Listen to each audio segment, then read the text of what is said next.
On my way to Benson Pass. Last night and this morning was a little rough. I did get the campsite set up in time to air it out and the tent and anything that was wet. Unfortunately, last night was so humid and cold that it ended up getting everything wet again. So all my tent, sleeping bag, everything is just damp from the dew and the humidity. But that's okay. As you can see, it's a nice, bright, clear, sunny day. So getting on top of Benson really early, start heading down. Probably when I take a lunch, I'll pull everything out, let it sit in the sun for a while, and air out, and then continue on. Hopefully get some big miles today. Hopefully no rainstorms to stop. That's really cool with that fog right there. It's pretty cool. All right, see you at the top. Well, that was a quick spurt, 300 feet of elevation. Doesn't sound like much, but the way I had to get it was kind of tough. Hopefully that's not a glimpse of things to come, because that was straight up rocks and slabs of stone and rock and almost scrambling at times. But 300 down, about 1,100 more to go, I think. 2.8 miles to the top, and then descending. And I finally took a layer and some gloves off, starting to warm up.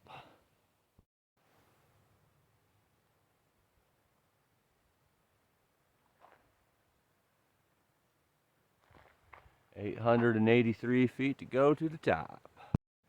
There she is. Finally just got out in the open air. I was starting to think the whole pass was going to be under trees, which would be a first for me. Definitely would make me think in my mind, oh, Sierras are over. Still a little bit left of the Sierra though. This pass is about 600 feet of elevation in a little less than a mile, so it's going to be pretty steep. Let's get it. So back in the trees, for the most part, for this last mile. Went about half of the elevation so far. Not too bad. Not too bad at all. I've definitely been on much steeper. But I will say that this definitely does not feel like the Sierra anymore. Even though this is part of the Sierra, this has a totally different feel. Yosemite has its own feel. A lot of the trails, you know, the big rocks and everything, that's similar. But this is a Yosemite thing. You don't see that much in the Sierra. I mean, you see it everywhere, obviously, but just not as much. It's very prevalent here. And the other thing is the steps. The big, huge steps, which you've seen in the video. There's none near me right now, but you've definitely seen it. All of a sudden, you'll just have about 20 or 30 or up to 50 feet of elevation just on big rock steps. And then you got your big slabs of stone, the rock that you walk like a tenth of a mile on, not really knowing where your trail is. That's Sierra like. It's just when it's here, it like covers such a huge area. So, and the mountains themselves look different. The passes look different. A lot more trees. The trees go up to the passes. Like this pass here is only 10,100, so not as high as a lot of the other Sierra passes, but still beautiful. I love it. I love the change of everything. This is about 4,500 in gain since Tuolumne Falls. So that would be, I don't know, what, 20, 28, 29 miles, maybe 30. A lot of gain, but it was a lot of descent too, so it was a lot of up and down, not just straight up. But you have your spurts of straight up like this right now, 1 mile at 600 feet of elevation. But almost to the top. Another 200 or 300 more to go. Looks like it's going to all be in trees up till the top. So hopefully get some really killer views up there of the rest of Yosemite. See y'all in a bit.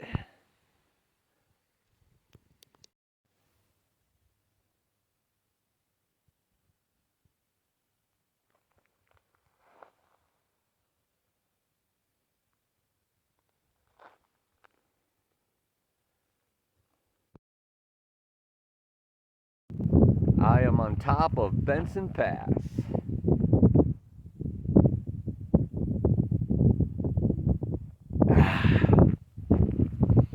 I've been carrying this for 40 miles.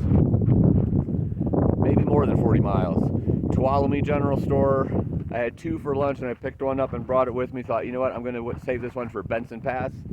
If it was up to me, I would drink this on top of every pass and on top of every mountain. Oh, it's so good. It'd be my tradition. Hear that, Mountain Dew? I would be a good spokesman for you, because this mountain dude loves his Mountain Dew and he loves the mountains. And I'm telling you, you should make a powder that I could put in water that has electrolytes in it that tastes just like Mountain Dew. Just saying, that's what you should do. If you haven't done it already, there's $1 million idea for you, because I and many, many, many other campers and hikers would definitely get on top of that game. But here I am on Benson Pass. I'm looking at 2 marmots right now. When I first got here, pulled out the Mountain Dew, a deer literally walked right there across from me, right next to me, I mean. But let me show you the views. This is where I came from. And if you can see that jagged one, like peeking over, that was near Donahue Pass. Excuse me.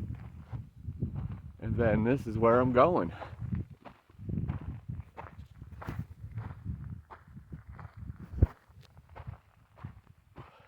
That typical Yosemite look of the different color rocks. Gotta love it.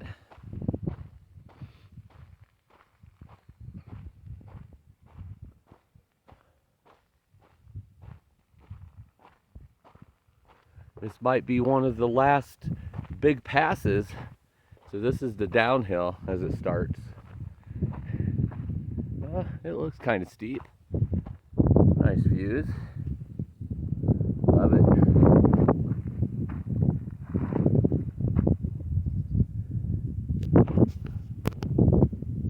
Benson Pass is in the bag. Look at this view. That is gorgeous. The trees, the bushes down here, the path, just epitomizes what the PCT is. A little bit of everything, all at once. That first 50 feet coming down off the pass was super steep and all sand, loose sand. I could not grip my foot to save my life. I was sliding all over the place, but walking little baby steps to make sure I didn't fall, because obviously there's a little bit of a cliff there. Not too bad, but enough that it would hurt. But now, I mean, still pretty steep, but definitely some more rock involved now, so it's a little easier going down. But I wanted you to see that view. That's pretty epic.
these are some beautiful views right here.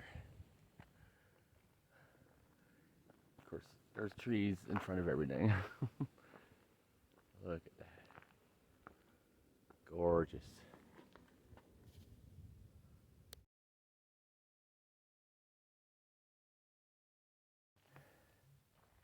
Wow. I just got lost for like 30 to 45 minutes. Not really lost. I knew where I was. Up there, that whole rock plate thing going Rocky Mountain going up to the top there. The trail goes along it and it just has a zigzagging everywhere on the map. But there's no freaking marking at all for the trail. It's like a big concrete parkway or something. Except it's slanted going up a freaking mountain. Yeah, you all think I'm positive and everything and strong-minded. I wasn't then. I tried so many different times and it just kept taking me off of where I was supposed to be. Oh, I was getting very frustrated, impatient, a little bit angry. I was like screaming up there, like, make a freaking trail that people can follow. I'm only human, sorry. But I finally got to a path that led me down here. So I'm hoping that's the last of those. I really do not like those unless they're short and marked, because it is so easy to get turned around. And when you're out here for 5, 6, 7 days, you know, I'm running on 35% right now on this cell phone. I still have, let's see, I'm at 968. I still have 48 miles to go before I'm at the next place where I can plug in. So I have to make that last me until then, or find someone gracious enough to give me a little charge until I get to my final destination for this leg. But I have to have the phone on for that, if for nothing else. Because one little wrong turn and you can end up completely somewhere else. And there are so many times where they have trails that go left and right, but there's no markings of which one's a PCT. It's markings of this lake or this canyon. And, you know, if you're not paying attention to what's in the future on the map of all the different places that there are, you don't know sometimes, well, where's this canyon? What am I passing at? Am I passing this lake? I don't know. So it's very important to have that going. I mean, you can use paper maps as well, obviously, but it's a lot easier when it shows the GPS of where you are located according to the trail. That way, if you do get off it, you can get back on. I am glad I'm off that thing, because I'm not going to lie, that was really stressing me out. Gave me a headache. Really trying to get 25 miles today, and that might have put a little damper in it just because it was up there so long. Oh well, it's over. Breathe, serenity now. Now we move on the trail and hope that that's the last time I have to see one of those. That was by far the worst one. I mean, usually I don't even need a phone to find my way of where I am, but that one was pretty hairy. No markings, no nothing, just here's a big, huge concrete rock, or not concrete, but a huge rock. Why don't you figure out where you're supposed to go? And on that note, here's some beauty for y'all. All right, back to positive notes and nature, and frustration's over for now, until the next thing happens. It's a part of the journey, my friends. Oh look, we put a PCT sign on this one, so I knew which direction to go. Because I could have went that direction. But this one has a PCT sign. I'm sure at one point all these signs had them. Someone probably stole them, or they fell off or got broke, and they just haven't been replaced. But I'm telling you, it makes life a lot easier when it comes to a crossroad like that and you know which direction to go. Especially if your phone goes out on you, and I'm hoping mine doesn't. All right, beautiful views again. Like I said, as soon as I found my way, I got over my little frustration and stress. Changed my socks, took a layer off, letting the sun beat down. I'm hoping at some point, because I'm really wanting the miles, but at the same time I need to dry the stuff out in my tent. I mean, my backpack, I'm hoping the tent is getting dry being on the outside, but it definitely needs to be spread out to dry all the way. So, all is good. when I do get down or frustrated, it only lasts for a few seconds. And then I'm right back to being in love with nature. Because I swear, it's almost every day something can frustrate you out here. It wouldn't be a challenge and everybody would do it if it wasn't tough. It's tough, especially mentally. But I love every minute of it. And I can't wait to see what happens next and what I see next and what tomorrow brings and the next day. But for now, I just want to see what today brings. Woohoo! Wow, monsters. It's amazing what they look like when you start coming down and descending. Huge, gigantic beauty.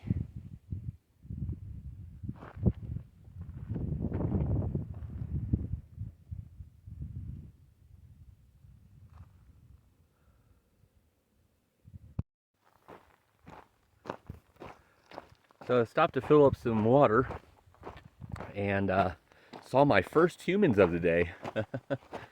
Ran into Sarah. I've passed her a couple times in the last couple days. Was a couple miles behind her because of the fact that the rain that happened yesterday. I ended up only walking down those 3 miles to set up camp for the night instead of continuing on, and then just did the pass here in the morning. Sounded like they was about a mile and a half in front of me, so caught up with them at the river. Killdeer was there. He's a gentleman that I met at Kennedy Meadows South. He was at the general store. He wasn't leaving that day. Left the next day, but obviously, you know, Sierra, I went quite slow in, so probably quite a few people passed me that started a day or two after me from Kennedy Meadows. And then Tony was there. Tony actually has started the PCT 2 months before I did. So he's definitely taking his time and enjoying. He said he's taking a lot of zeros too. But anyway, Killdeer let me use his charger for a little bit, so I was able to get up to about 50%. 50% needs to last me, unless I am able to find another way, it has to last me for a couple days, and I can do that. So there might not be as many videos, much content over the next couple days. The videos will still be just as long. They might get bunched together, but you'll still get to see the cool views and everything. It looks like the next pass is Severe or something like that pass, and that is about 4 miles, and then there's only one other pass after that, and I forget which lake it is, but it's basically overlooking a lake, the pass, and then the passes are done for the Sierra at that point. So see what happens. It starts sprinkling a little bit, but nothing too bad. Epic views around me. Down below right now, got about 1,800 to go up to get on top of this pass, which is really a short pass. I think it's like 9,500 or something. Nothing too bad. So we'll continue on, and if I don't see you before, I'll see you up there. I just realized how big some of these trees are. Oh my goodness.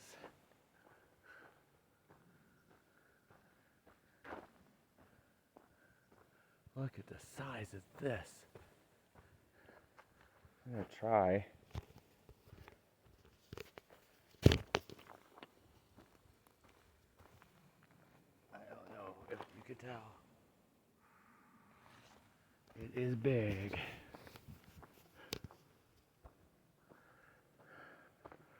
I don't know what kind of trees those are, but they sure are huge.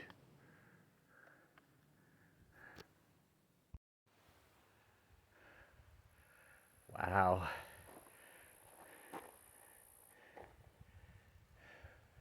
What awesome views.